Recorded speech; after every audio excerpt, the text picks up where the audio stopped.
Come down to Mansfield to see Kevin here at K&P Woodworking Machinery. He says he's wanting to retire soon and he's got a load of machines that he just wants to shift really. And I found him through eBay with this big old Wadkin, and I've taken a bit of footage already that I'll show you after this, and it sold me on buying it.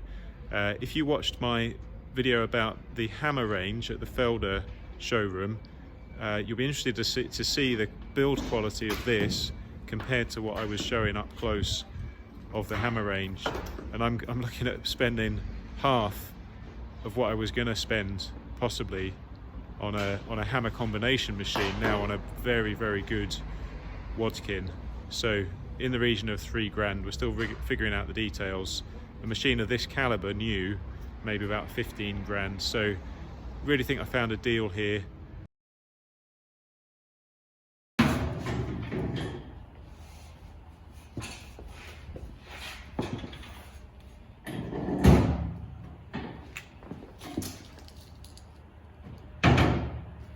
That's not magnetic or anything, it just... It's not. It doesn't need to be, does it really? Something there originally. Oh yeah.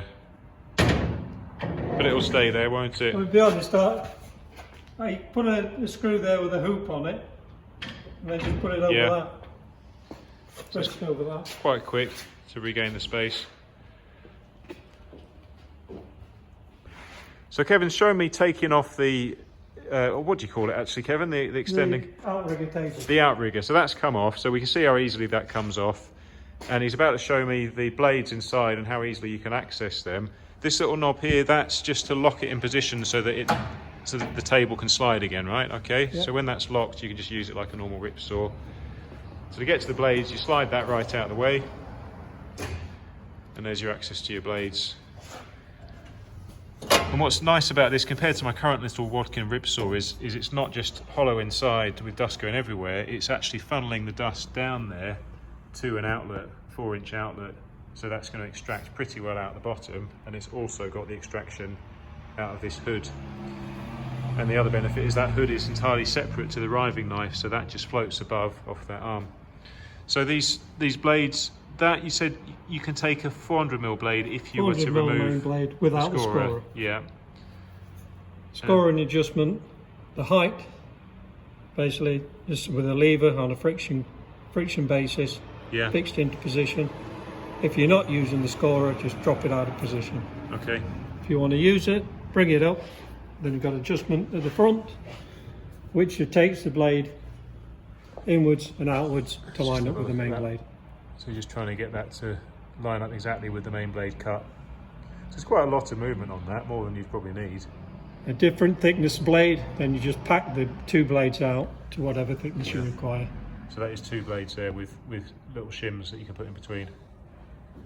Okay. You just simply close it up. That's it. It all seems quite easy and obvious, if you know what I mean. It's just solidly made. Things do kind of what you expect them to do. Doesn't seem overly fancy in a bad way. Shall we bring this right to that adjustment? You were showing me the lack of wobble on that. Because that table, how long is that? 3.2. It's 3.2. And there's really 3.3. It's a 3.2 cut. Okay. Really very little play on that. I mean, having done that to the shorter hammer tables, you can't really tell on the video, but side to side it feels amazingly rigid. But yeah, the hammer machines, there was a lot more play, as you'd expect. So we'll be able to put 10-foot boards through that easy enough. And the way that's running, it's like train wheels, isn't it, on these tracks? These kind of angled tracks. Bring that back out again.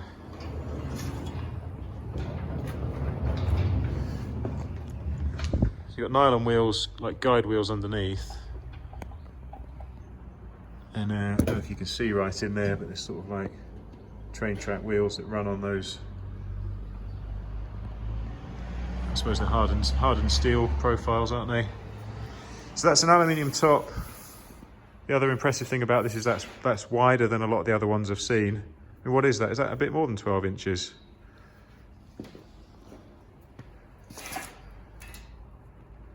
$18. Yeah. And then a very solid cast iron table, which really looks no worse for wear for being decades old. This whole arrangement, very solid. You want to just talk us through and show us the adjustment of that?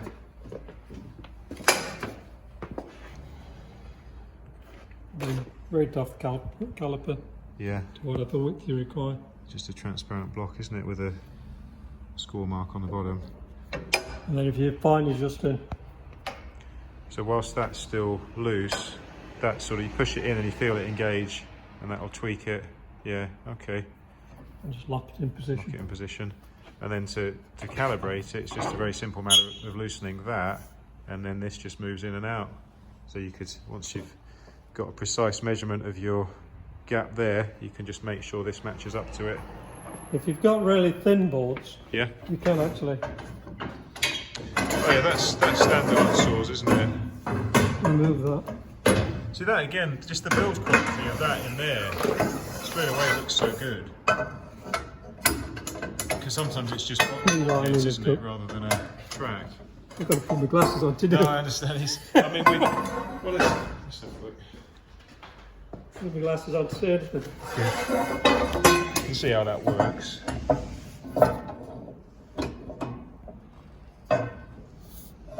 It should just go in there.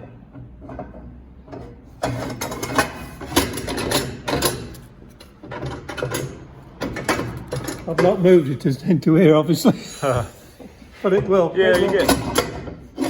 Okay. That's me just making a pig's ear of that. No, that's fine. It's fine. You get the idea. So then you can also tilt the blade. You'll be able to tilt the blade then without hitting the fence, is that right?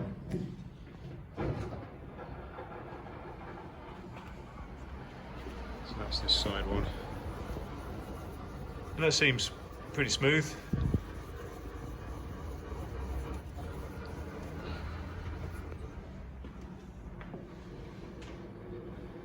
It's 45. Kevin was saying to me earlier that this, I wondered what this was for. It's just a place to get your fingers in. As you've pushed your board through this way, it just means you can get in and grab the edge of it. And rise and fall. It's a rise and fall around the other lever, yeah.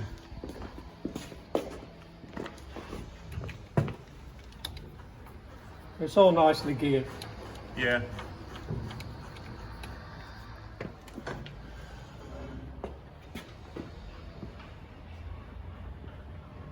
And it gives you facility to do deep cutting. You have 16-inch blade on that. 16-inch, yeah. Yeah, so it's not just a panel saw. It's a pretty powerful motor, isn't it? Was it 5? 5.5. 5.5. Yeah. And it really doesn't seem worse for wear in any way that really counts, does it, for its age? It's stealthed up so maybe you can hear it on there. Yeah, yeah. The scoring saw.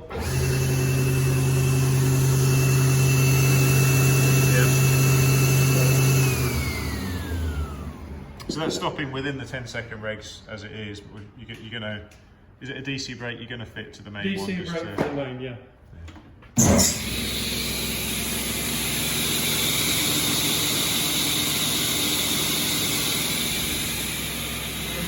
We'll quickly look at the stop button on this. Yeah. Okay.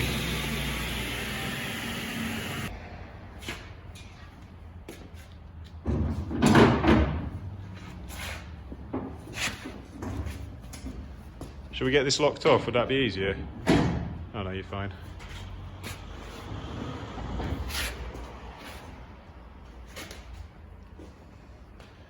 That's just the way of clamping it in place, is it? Yep. So you can just place it wherever you want, or does it generally go back in that position? Does it generally just go right in that position? No, you can have it wherever you want. Yeah, okay.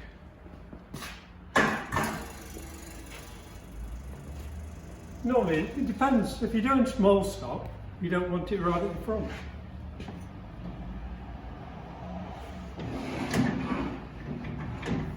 You want to do full 10-foot sheets, look in there. I see, yeah.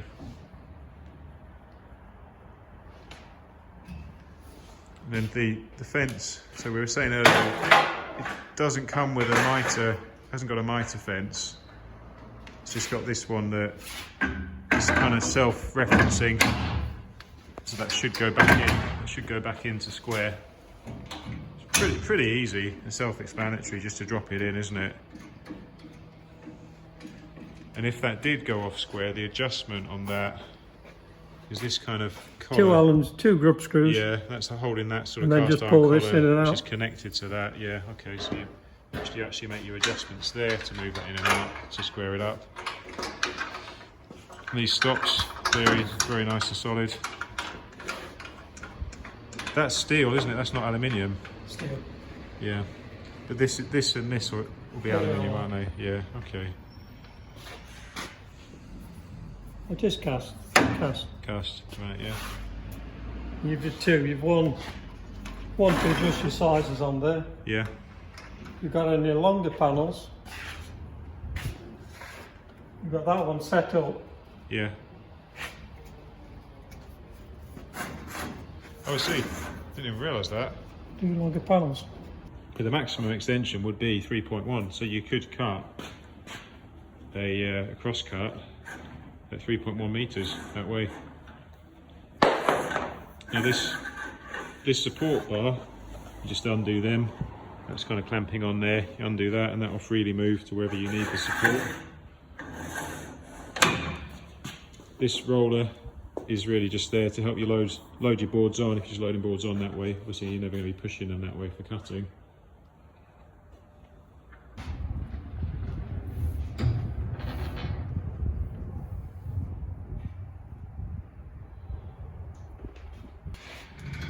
So in usage, as you're pushing your board through, you've got this nice solid handle here. And the thing, it's a simple thing, but I do like it. It's just such a simple idea. That'll just hook on, and straight away you can push that. It's like it's just fixed, the friction on it. So you just put it on wherever you want, and there you go. You push it through. Your guard here, you can take up and down. It just takes a little bit of force. You loosen those off if you want, or just leave them just slightly tight, and it'll just go up and down. Then you place that so it's just riding above the board, but it will be lifted by the board with these rollers if the board's a bit thicker than what you set it at. So very good saw, very good saw, and it's the one we're going to get. I'm decided. I was considering other options, but having seen it, I think I just want to snap this up.